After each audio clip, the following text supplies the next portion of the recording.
Ողջույն։ Ռումինիայի արտաքին գործերի նախարարը բողոքի ցույցի մասնակիցների վրա մատ էր թափ տվել ու մի երկու կիսավիրավորական խոսք ասել։ Վարչապետ Բոկը ներողություն խնդրեց ցուցարարից նախարարի արարքի համար։ Ասաց, իրավունք չունի պաշտոնյա կոչվելու մարդ, որը մատ է թափ տալիս իրեն պահող ժողովրդի վրա։ Այդ արտգործնախարարը հրաժարական տվեց։ Ժողովրդավարական երկրներում քաղաքացուն վիրավորելը համարվում է լուրջ քաղաքական սխալ, հաճախ հետևանքները լինում են ներողությունը կամ պաշտոնանկությունը։ Ամեն ինչ կախված է վիրավորանքի մակարդակից, գործչի մակարդակից, հասարակական արձագանքից, նաև տվյալ երկրի քաղաքական մշակույթից։ Մեզ մոտ շատ հաճախ են պաշտոնյաները չափը անցնում։ Հասարակական արձագանքը միշտ բուռն է լինում, բայց չկա բավարար մակարդակ սխալը ընդունելու և հրաժարական տալու։ Նիկոլ Փաշինյանը մատ է թափ տալիս մանկահասակ երեխայի հետ մետրոյով երթևեկող կնոջ վրա, հետո ասում է, ես էդպիսի բան չեմ արել, հետո ասում է, որ տեսնեմ ներողություն կխնդրեմ։ Սա իրեն ժողովրդավար համարող երկրի համար խայտառակություն է։ Հայաստանի ազգային ժողովի նախագահը հերթական միջադեպի մեջ է հայտնվում։ Երեկ էր։ Այդ մարդուն մենք շատ հաճախ ենք տեսնում թիկնապահներով շրջապատված քաղաքացու վրա հարձակվելիս, թքելիս։ Սրանք վարքականon էին հրապարակել իրենց կուսակցության, որ եթե անգամ իրենց հայհոյում են, պետք է չպատասխանել, հարգալից պետք է լինել, իրենք են խոստանում։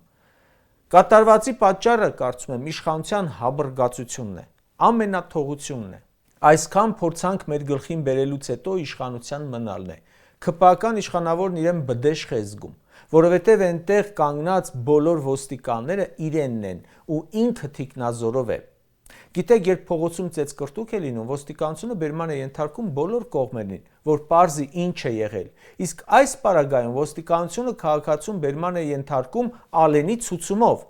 Ոստիկանությունը ոչ թե շարժվում է օրենքով, հասարակական կարգի պահպանությամբ, այլ Նիկոլ Ալեն հրահանգով։ Ես բերեցի մեկ երկրի օրինակ, որտեղ պաշտոնյան համ ներողություն է խնդրում, համ հրաժարական է տալիս, ու մի հատ էլ վարչապետն է ներողություն խնդրում։ Մեզ մոտ սակայն վարչապետի ամեն քայլ է ներողություն խնդրելու։ Մի ՔՊԱ-ական կա, նոր ասում էր, ես հպարտ եմ, որ մեր վարչապետը ներողություն է խնդրել այդ կնոջից մատ թափ տալու համար, բայց ես հպարտ կլինեմ, երբ մեր երկրի ղեկավարը չանի այնպիսի բան, որ ամեն օր ներողություն խնդրելու կարիք առաջանա։ Ով է մեր երկիրը ամենուր խայտառակողը, ժողովուրդ ջան, ինձնից լավ գիտեք։ Լավ, այսօրվա թողարկումը նվիրենք մի քանի դեպքերի, որոնք կարծում եմ շատ ուշագրավ են հայաստանյան իրավիճակի հետ համեմատելիս։ Օրերս կարդացինք, որ Թուրքիայում դատական գործընթաց է սկսվել ռեժիսորի դեմ հայոց ցեղասպանության մասին պատմող ֆիլմ ցուցադրելու համար։ Գրգործը հարուցվել է թուրք ազգին կամ պետությանը վիրավորելու հոդվածով։ Գանք Հայաստան։ Աշխատանքից ազատվեց Ցեղասպանության թանգարան ինստիտուտի տնօրենը ԱՄՆ փոխնախագահային Արցախի մասին գիրք նվիրելու համար։ Պատկերացնում եք, ժողովուրդ, այսօր Հայաստանում եւ Թուրքիայում նույն քաղաքականությունն է։ Մեր իշխանությունը հասավ նրանց ու մի քիչ էլ առաջանցավ։ Ինչու առաջանցավ։ Թուրքիայում Էրդողանի հրահանգով չի եղել այդ քրգործի հարուցումը, իսկ մեզ մոտ Նիկոլի հրահանգով եղավ աշխատանքից ազատումը։ Ինչ եք կարծում, եթե սրանք շարունակեն Հայաստանում իշխանության մնալ, չի գա մի պահ, որ Հայաստանում մարդկանց դատեն, ազատազրկեն ցեղասպանությունից խոսելու, պահանջատիրության, Արցախ բառի համար։ Ժորժ ջան, մենք հենց դրա շեմին ենք։ Երեկ ասում էր, որ պատմական արդարությունից հրաժարվում է։ ՔՊԱ-ականները, այդ թվում падգամավորները, ադրբեջանցիների հետ հայ դատի գրասենյակների դեմ են պայքարում։ Մեկ այլ համեմատություն։ Ամերիկայի Միացյալ Նահանգների նախագահը սպառնացել է Իրանից հետո անցնել Կուբային և գրավել։ Արդեն 3 ամիս է այդ երկիրը, այսպես ասած, նավթային շրջափակման մեջ է։ Միացյալ Նահանգները այնտեղ եւս մի շարք պահանջներ ունի, այդ թվում ռեժիմի փոփոխության, ղեկավարության փոփոխության։ Ինչպես է պատասխանում Կուբան։ Ասում է, անհնար է պաշտոնանկ արվի նախագահը ու անհնար է որևէ փոփոխություն Միացյալ Նահանգների պահանջով։ Էներգակիրների պակասի պատճառով հիվանդանոցները թերի են աշխատում, ամեն ինչ թանկացել է, տրանսպորտը չի գործում, բայց ասում են Միացյալ Նահանգների ճնշումներին տեղի չենք տա։ Պետք է, ասում են, բանակցությունները հիմնված լինեն փոխադարձ հարգանքի վրա։ Եթե հարգանք չկա, կդիմադրենք մինչև վերջ։ Կուբան ունի 11 միլիոն բնակչություն, Միացյալ Նահանգները 340 միլիոն, ու Կուբան ասում է. մենք ձեր ասելով երկրի ղեկավար չենք փոխի, ինչ եթե սպառնում եք հարձակվել։ Նիկոլ Փաշինյանը Ալիևի պահանջով սահմանադրություն է փոխում, մարդիկ է կալանավորում, եկեղեցու վրա է գրոհում, հասկանում եք, գյուղեր է տալիս, հողեր է զիջում ու թե չէ պատերազմ կլինի, սպառնալիքն է բերում առաջ։ Ասում է, ինչ Ալիև, մենք դեռ 2020-ին էինք ուզում սահմանադրությունը փոխել։ Այո, ուզում էիք փոխել, բայց որ կետն էիք փոխում։ Նախաբանը անկախության հռչակագրին հղումը, ընդամենը ուզում էիք սահմանադրական դատանի դատավորներին ուղարկել թոշակի, քպականներին սարքեիք դատավոր սահմանադրական դատանի։ Դա նախաբանից Արարատը հանելու մասին չէր։ Անցնենք առաջ։